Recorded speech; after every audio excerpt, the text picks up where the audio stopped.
ও মা, আমিও তো একটা মায়ের সন্তান। যুবক, নবীর জন্য কি তোমার একটু মায়া হয় না রে যুবক? কয়দিন আর দুনিয়াতে বাঁচবা? এই মাহফিল জীবনের শেষ হয়ে যেতে পারে যুবক। কত যুবক হঠাৎ করে মরে গেছে, বিদায় নেওয়ার টাইম পায় নাই।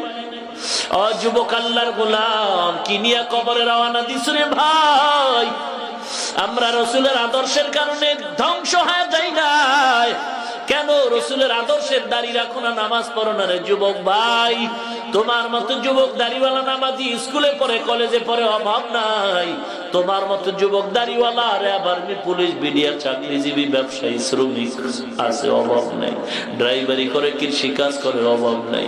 ও যুবক, আল্লাহর গোলাম, এলাকার মুসলমান মা বোনেরা, মনটা কি চায় না তুমি একজন আলেমের মা হও?